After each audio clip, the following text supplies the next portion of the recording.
nesta simbiose artística-artesá, neste diálogo entre a interpretación e a construcción, ou neste caso incluso entre a investigación musicolóxica e organolóxica e a restauración patrimonial. Dentro do legado, ou mellor dito, sempre música no claustro, sempre decimos que a catedral é a cabeza de cartel do festival.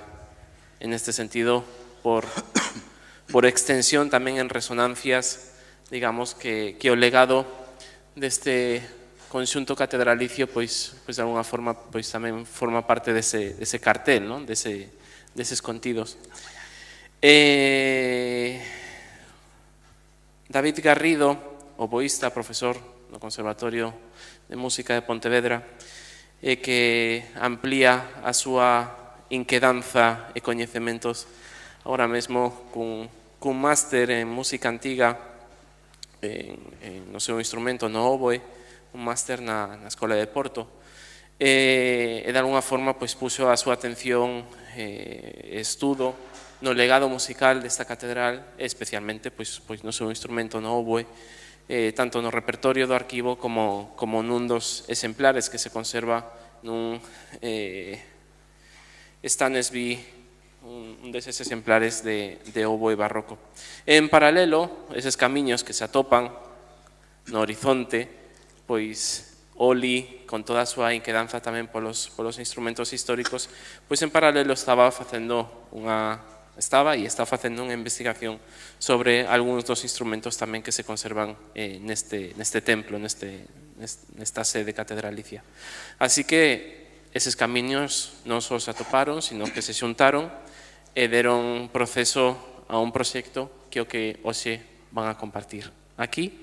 En este sentido tamén, dende Resonancias, dende Música no Claustro, o agradecemento tamén ao Museo de Catedralicio por toda a involucración no proxecto e tamén pola súa colaboración para que esta presentación hoxe saíse en tempo e forma. Así que, moitísimas gracias Santiago Vega, que está aquí o seu director hoxe tamén con nós, e vamos agora a aprender un chisquiño máis. Gracias.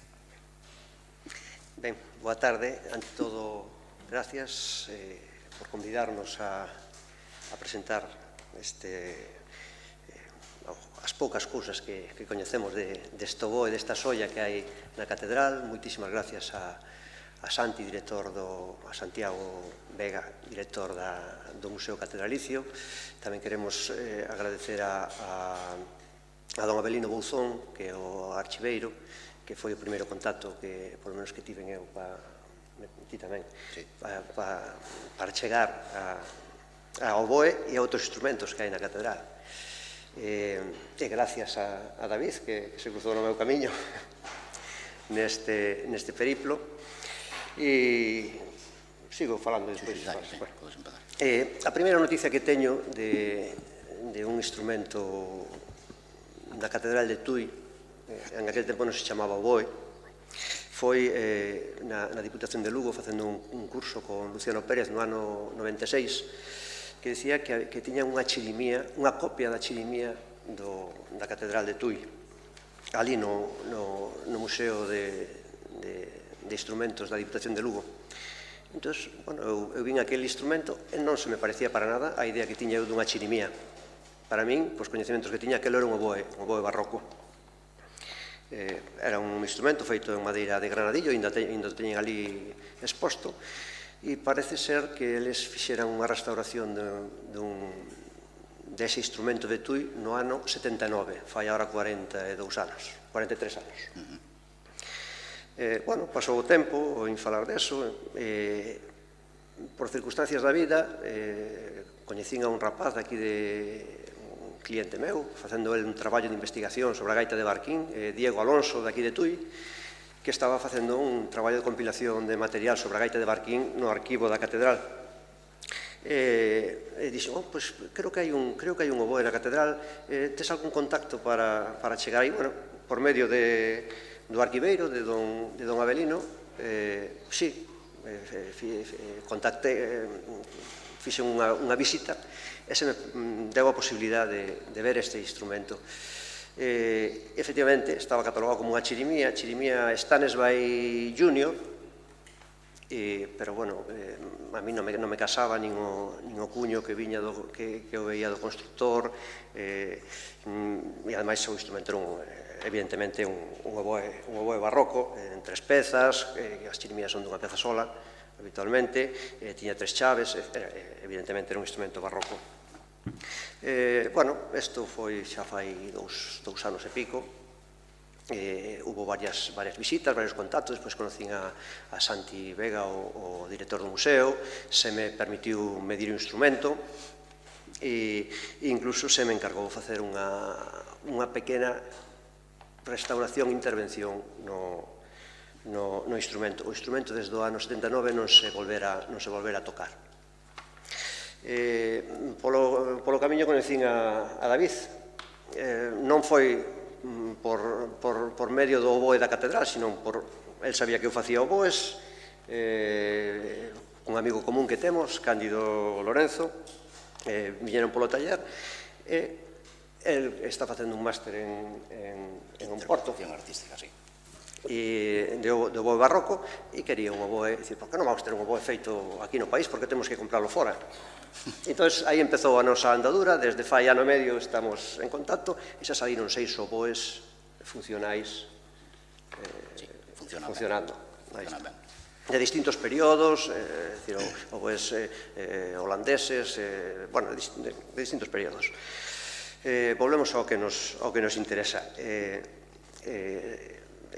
Ao facer a pequena intervención, unha das ideas era intentar facelo funcional. Que puderamos ver como sonaba ese instrumento e poder ampliar o estudio sobre el, que diapasón ten, que diferencia hai coas copias de Stanesby que chegaron a nós, porque ademais todas están a 415 e sabemos que os orixinais, é dicir, as copias, sabemos que os orixinais están a diapasóns bastante máis baixos. E, bueno, chegamos a unha serie de conclusións. Aí tedes a parte superior do oboe, para que non o sepa. Un oboe barroco é un instrumento de vento, ten unha palleta dupla, unha cana dupla, atada a un tudel de metal, o tudel ecónico. Pondríase na parte de arriba, despois ao final vai tocar David unha peza, veredes o son que ten. Os oboes barrocos estándar típicos están formados por 3 pezas. Esta sería a peza superior, a que nos chamamos da man esquerda, pero que neste período non era da man esquerda, podía ser tanto da esquerda como da dereita. Actualmente hai un convenio de que sea a man esquerda. E, de feito, só veremos, aí está, esta é a peza do medio, que é a que ten as chaves, e vedes que ten 3 chaves. Esta de aquí está duplicada, a que sería a do mi bemol. Por qué? Porque podíamos ter a man dereita abaixo ou a man esquerda abaixo. Podemos cambiar de man e podemos tocar as mesmas pezas. Faltanos un trozo da chave do medio que tendría unha forma de volvoreta, é dicir, abriría 2 aspas hacia os lados, entón, ou de cola de peixe, que tamén se chama, tamén se podría tocar coa man dereita ou coa man esquerda. Chega un momento, no período, despois do ano 1740, máis ou menos, que casi non se ven oboes coas 3 chaves. De feito, Stanesby Senior, que sabemos que este instrumento ao final o fixo o pai de Stanesby Junior, non Stanesby Junior. Hai catalogados no mundo 8 instrumentos del, 2 deles no Museo de Edimburgo. Jonathan estará acostumbrado a velos por ali. Moi parecidos a ese instrumento, moi similares. E aí xa me perdín. Onde estaba? Estamos falando das 3 chaves. Aí está, das 3 chaves. Stanesby Senior ten un oboe solo con 2 chaves. O resto son de 3 chaves. Así como o seu fillo xa ten máis modelos solo con 2 chaves. Isto tamén denota un pouco a antigüedade. Por que decimos que de Stanesby Senior e non Junior? Opa. Porque... aí está. Aí está. Este é unha copia do Langui Index, que é como un pouco a Biblia dos constructores de instrumentos de vento do mundo, é un libro moi recomendable. porque calquer instrumento anterior a 1950 que topes, si ten a marca, casi seguro que vai estar neste libraco. Este é o cuño de Stanisby Junior. El ponía Junior, entonces queda moi claro. Normalmente ponía ou a flor de lis ou o delfín. E aquí temos o cuño do pai. Hai un que pon solo Stanisby e ten o golfiño, igual que o Stanisby Junior tamén ten o golfiño encima, ese, aí está, e este ten debaixo, entón podría ser tanto do pai como do fillo, porque non pon Junior, pero claro, hubo un período no que Stanisby fillo estuvo traballando co pai, e pode ser que fora de calquera dos dous, pero hai o cuño deste lado, da esquerda, bueno, da vosa dereita, que ten a T de Tomás, ele chamábase Tomás, e o sol, esa estrela de 8 puntas, ou ese sol aí debaixo, que é o mismo que ten o da Catedral de Tui. Entón, queda claro e non temos dudas deso. Despois, o tema da restauración. Non se pudo facer funcional o oboe, porque as chaves teñen os pasadores totalmente soldados á madeira, inda que se hidratou con aceites cando se lle fixo a limpeza. Non se pode forzar o instrumento, e entón, sempre mellor conservar que arruinar o que temos. Podense emitir 6 notas, máis ou menos, pero bueno, que a sensación, según dixo David, é fantástica. Comentaba ya mañán a Santiago que sí, podemos facer unha réplica, pero 300 anos non os podemos replicar, e sobre todo nun instrumento de vento. Todos sabemos que unha gaita ou se sona ben, e dentro de 15 anos, se se tocou, sona moito mellor, ou unha flauta. Ganan co tempo se se tocan. Este estuvo para moito tempo, pero se nota un instrumento que tocou moi ben. Fixemos comparativas cos instrumentos de Edimburgo, porque temos os planos, que é unha cosa que é de agradecer aos museos que nos facilitades o material aos constructores, e estivemos vendo os perfiles, son moi similares, van moi parellos. Os dous de Edimburgo son moi parecidos, parecen xemelgos. Este, quizá ten unha décima máis de espesor, pero eso, nun instrumento de tanto tempo, pode estar relacionado coas dilatacións da madeira, pero que o perfil xeral van paralelos, a diferencia do asento da palleta da cana, que no de Tui é máis profundo. Non sei se se manipulou en algún período ou se era así, se o constructor o fixe así. Así como os de Edimburgo son moi parellos no perfil do asento da palleta, este ten máis, é dicir, a gorxa está na mesma altura, só que o asento da palleta é máis pronunciado no da catedral. En canto a restauración do ano 79, esa pudo ser a restauración. Unha cousa que me chamaba a atención neste oboe son eses aneles de corno. Vedes que a campá ten 3 aneles de corno e a parte central tamén ten un anel de corno na parte de arriba. Falando con Luciano Pérez, que foi o que restaurou esta peza no ano 79, non tiña moita lembranza, ele era moi novo, pasaron 43 anos, non tiña moito recordo. Falei con Miro Casabella, que foi a persona que fixou un plano, unha réplica do plano e unhas anotacións tamén naquele tempo, e non tiña moitos recordos. Pero falando, despois Luciano foi pensando e se acordou que tiña unhas fotocopias do oboe cando lle chegou para restaurar. As fotocopias, se xa fai 50 anos ou 40 e tantos anos eran malas, con eses 40 e tantos anos encima, eran un borrón, é como ver unha... como cando che poñen unha ecografía dun pequeno e dice, mira, se parece ao pai, bueno. Pero se veía moi claramente no original que ten el, porque depois el me fixo unha copia, e entonces aí xa se perdeu toda a claridade.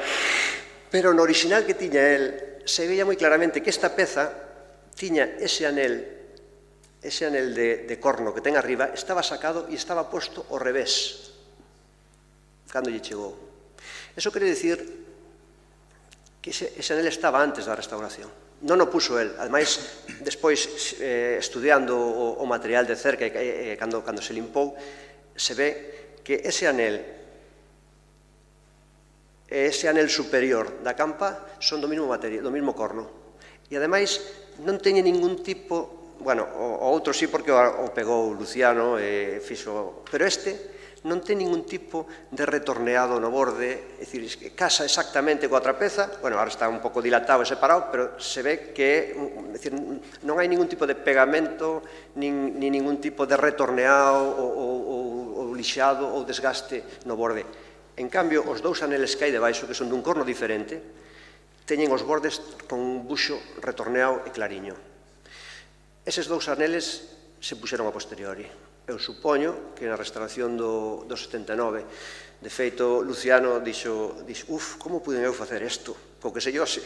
Como puden? Pero, bueno, tamén era a idea que tiñan naquel momento.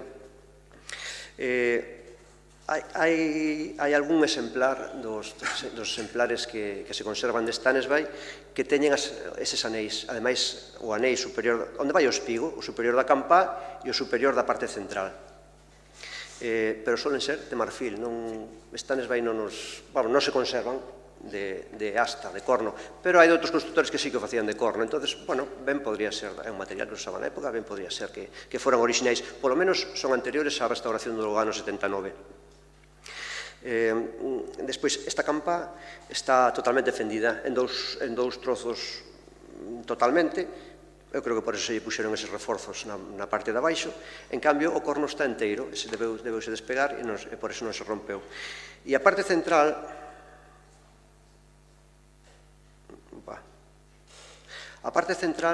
todo o que hai debaixo dese corno é novo, é de buxo novo feito por Luciano. Por eso estaba un posto ao revés cando lle chegou. Eso estaba totalmente deteriorado. Son as partes que máis sufren, o que son os espigos femia, neste tipo de instrumentos, son as partes máis delicadas. Hai aquí unha diapositiva na cal se ve... Vamos a ver.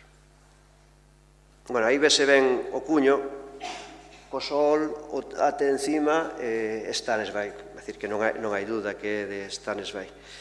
Aí é o cuño na parte central, o cuño na parte de arriba, que tamén se ve bastante claro. Isto é despois cando falemos das chaves. Opa, non se ve, bueno. Opa, non se ve. Quería dicir que na campá hai un trozo de metal, de ferro, incrustado.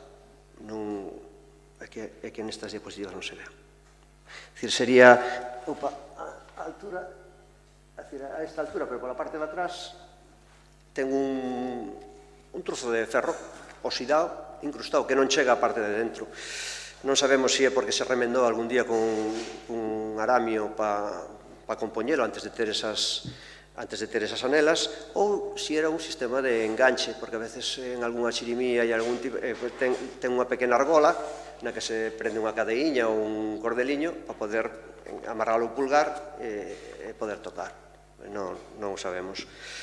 Decir nada máis como característica deste instrumento, que ten os resortes das chaves, que tampouco non se ven ben nas fotos.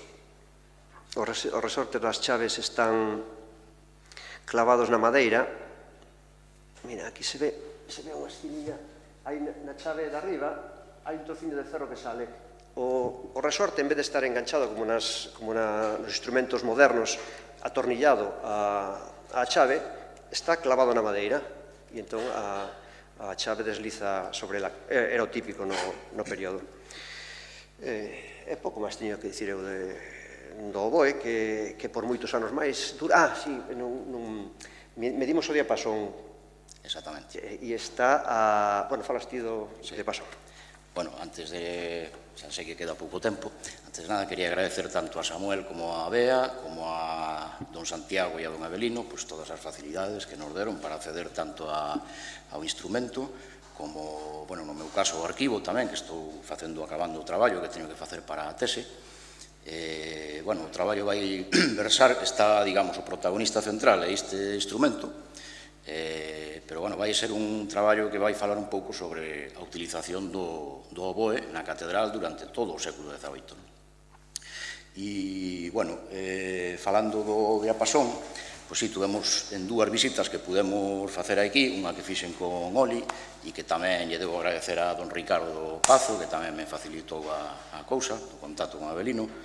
Fixemos aí unhas probas e, bueno, dímonos conta de que o instrumento, pois, que as mismas palletas que funcionan os instrumentos que temos agora modernos, quero dicir, son copias de instrumentos antigos, pero son feitos modernos, non? Pois a afinación era bastante máis baixa e pudemos determinar que estaba alrededor de 408, 406 hercios, máis ou menos. Entón, buscando información, chegamos á conclusión de que, bueno, isto está estudiado, ademais, concretamente por Bruce Haynes, que é un musicólogo que escribiu moitas cousas sobre oboe. Nesa época, no primeiro terzo do século XVIII, en Inglaterra, este instrumento foi feito en Londres, para a música instrumental se utilizaba o consort pitch, que é concretamente 3/4 de tono por debaixo de 440, o sea, alrededor de 407 hercios. Entonces, efectivamente, o está na afinación que ten que estar. Qual é o problema? Que, claro, con este instrumento, que Oli ainda non falou, fixo unha réplica exacta, que a temos aquí tamén, pois, bueno, é bastante complicado poder tocar no diapasón de 415 porque se pode, vamos, eu fixen unha palleta que podes chegar a tocar, pero se nota que o instrumento non funciona cómodamente, vamos, non está ben compensado e tal. Entón, que as palletas que eu conseguín afinar a 408, 410, funciona moi ben a copia. E, bueno, non sei se nos queda moito tempo, pero en principio, para que vexades un pouquiño como sona, claro, o que falábamos, o instrumento original, a restauración non puido ser finalmente unha restauración funcional, porque era moi arriscado o tema de sacar as chaves e tal. Entón, co instrumento original non se poden tocar todas as notas, ou faltarlle as chaves, pero, bueno, algunhas notas sí que se pode conseguir tocar. Vamos a probar, a ver. Este sería o oboe original.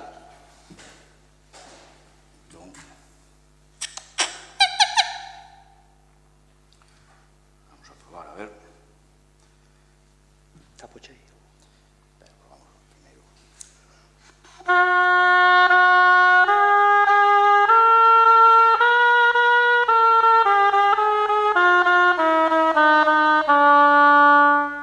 Como vedes, por exemplo, xa ao chegar a nota re, o non estar tapado os buracos, xa non son un re, xa son outra nota.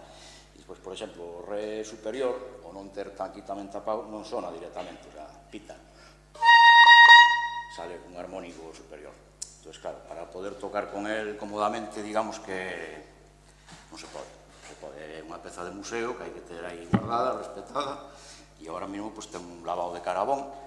Entón, bueno, para que vos fagades unha ideíña máis ou menos de como sona, vou a tocar un pouquiño coa réplica que fixo Oli, que, repito, é unha réplica exacta. Bueno, Oli tamén fixo un plano do instrumento, bueno, está todo moi ben.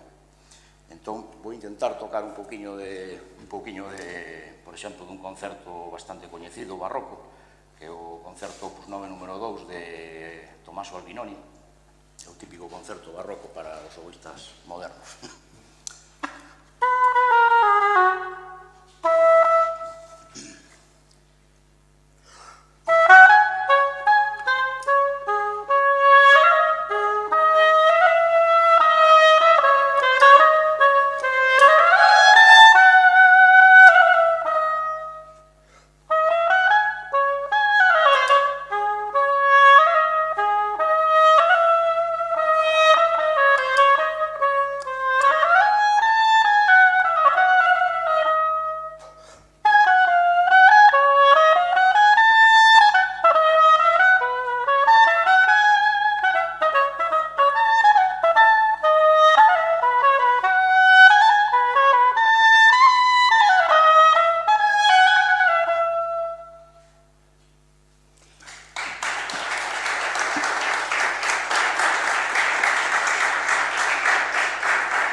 Tamén fixo anteriormente unha copia, digamos, dun modelo Steinsby tamén, pero este é un modelo, unha copia moderna realizada por Alfredo Bernardini, que é un oboísta moi recoñecido, que o construíu el, e nos, bueno, fixemos unha copia tamén moi parecida. Entón, bueno, saí de notar o tema do diapasón, que a mesma parieta,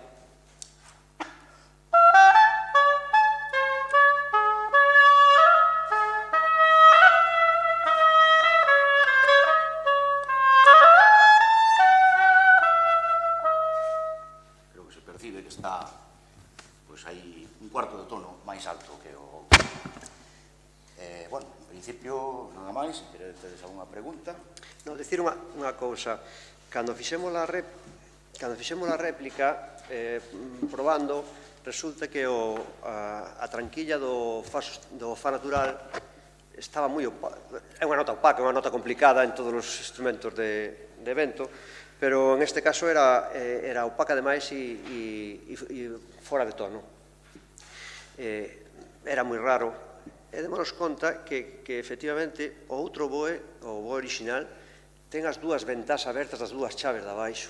Eso está modificando o perfil interno do instrumento a altura crítica para esa nota, para que funcione esa nota. Entón, é dicir, por comodidade, cando fixemos a réplica, para que vamos a replicar unha chave se vamos a tocalo só cunha man abaixo? Pero resulta que afecta no instrumento ese oco interior que ten, que é o oco, é dicir, o abrir ese burato paralelo a esa altura, porque ademais, se facíamos ese fa e destapábamos a chave do mi bemol, iba ao sitio a nota. Eso é que lle falta oco aí de vibración, hai un nodo aí que influye. Abriuse, fixolle ese socavado interno que se lle fai ao burato e funcionou a nota. Que son cosas que aparecen e que, bueno, que sempre se aprende algo.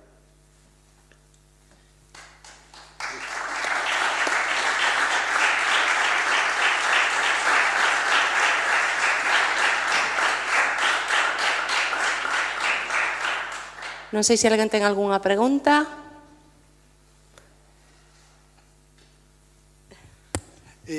Cuando estabas haciendo la restauración, ¿qué método utilizaste o intentaste utilizar para remover los postes de las llaves que no funcionó?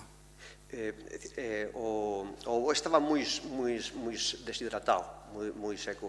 Hidratei a madeira toda. Bueno, primeiro lle retiramos tiña uns fíos modernos postos pola anterior restauración, se limpou e se hidratou en aceite de almendras. E, dicir, eu pensei, bueno, a ver se eso nos ablanda un pouco. E simplemente intentei presionar o chollo. Teño un punzón cilíndrico de cabeza plana, xusto do diámetro do pasador, pero sin forzar. Eu intentei ver se movía, pero eu non me atrevín a verdad que non me atrevín a facelo. Non sei se tedes alguna maneira. No, es mejor estar seguro que lamentarse luego.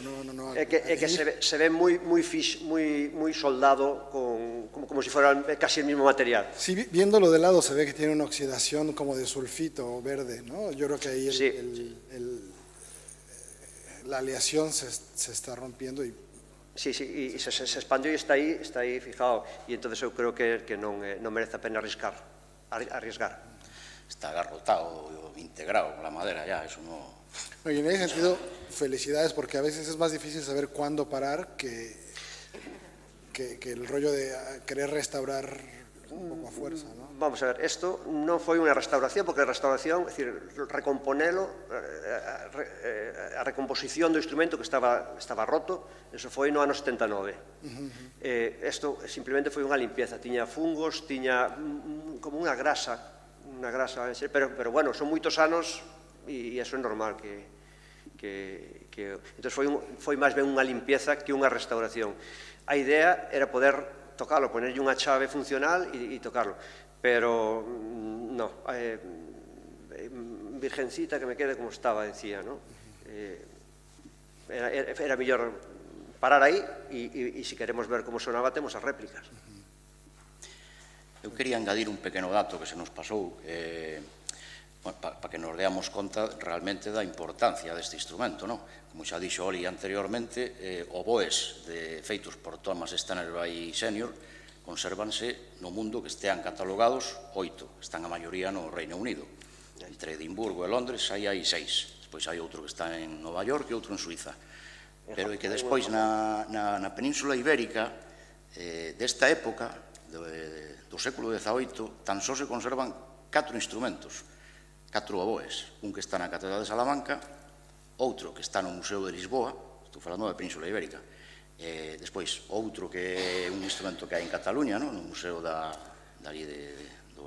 Conservatorio, o Museo de la Música de Cataluña. Museo da Música de Cataluña, e este, o sea, solo se conservan 4 oboes desta época que sabemos que se tocou moito, tanto aquí en Tui como no ámbito catedralicio, como no ámbito militar, o sea que era un instrumento moi común no século XVIII, e é curioso que solo se conserven solo 4 exemplares. En Lugo hai unha parte superior dun xuriac catalán. Teno ali Luciano. Un pouco posterior a este. Pois aquí o deixamos. Moitísimas gracias. Vamos a deixar que Santi se leve esta peza de museo antes de seguir aí montando a seguinte mesa. Un aplauso, vamos a continuar. Gracias. Gracias.